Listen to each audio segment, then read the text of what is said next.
a little bit about why the church needs to address these issues of the invisibility of women or the burden that women carry, toxic masculinity. As a theologian and as a preacher, why do you think this is such an important thing? And what would you say to our congregation that's kind of leaning into this at this moment in time? So first, I'm laughing because I think Claudia and Umi are rejoicing in this moment because I had the opportunity to ask them a bunch of questions that they weren't prepared for. So they're like, now it's your turn. So thank you, Pastor. Hey, we're friends. But, okay, so the first thought that I had was Hagar. My mind immediately went to Hagar. My heart started beating when I thought about Hagar. I always go back to this woman of color, who's really trying to figure out how to take care of her child amidst a home that was using her but not loving on her, right?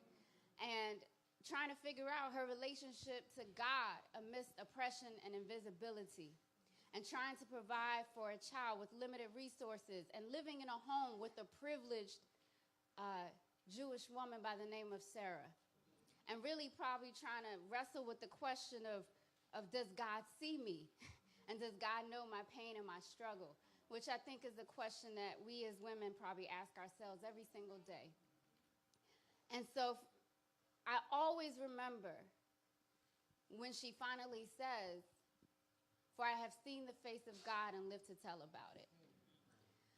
And so independent of what the church says about women, I think women on a very personal level can say, "For I have seen the face of God and live to tell about it." Right? And we don't need the church to affirm that for us.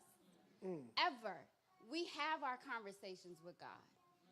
We look into the eyes of God. We cry on the shoulder of God. God holds our hands when people abandon us. God puts money in our pocket when there are no resources. And God listens to us when everyone else says we have no voice. I'm emotional because there's nothing in the world I love more than God. There's nothing that has given me more purpose, more power than my relationship with God. And so the last thing in the world that I ever look for is someone to validate my connection to God. So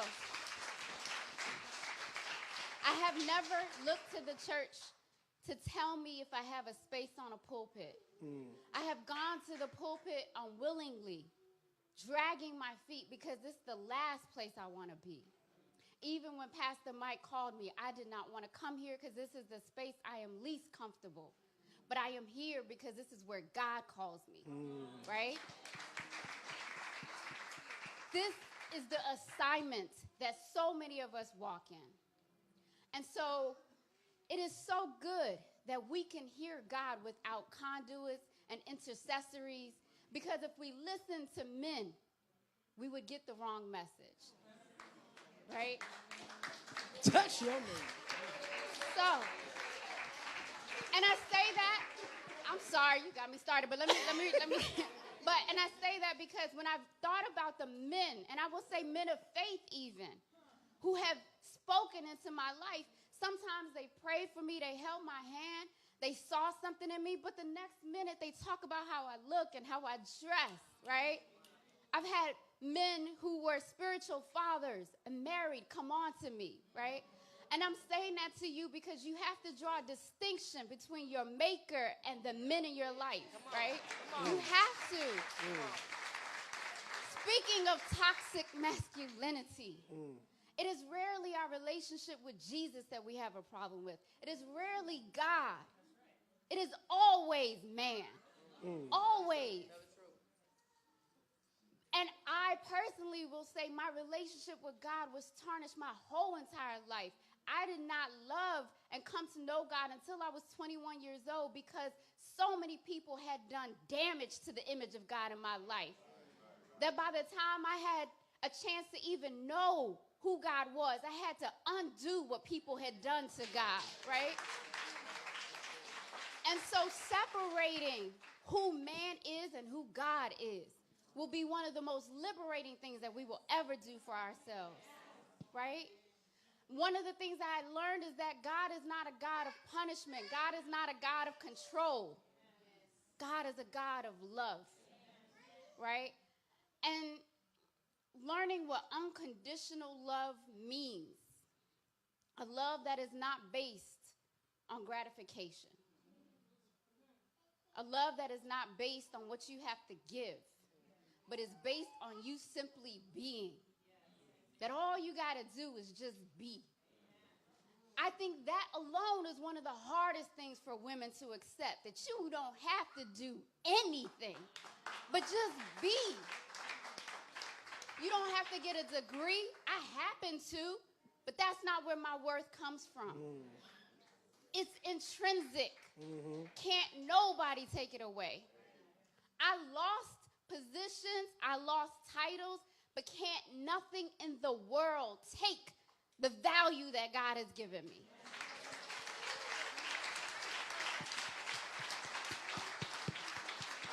So, in conclusion, I am not invisible, and none of us are. Why? I go back to Hagar, because God has seen us, right? So whether we are ever in the newspapers, on television, whether they ever quote us, maybe we started it, but a man got credit for it, right? Maybe we led it, but we were the fine print instead of the headline. Regardless of that, if you believe that you are seen and have been seen before you were ever even born, there is no such thing as invisibility or silencing. Woo. Woo, woo, woo. These my friends, y'all. I got some good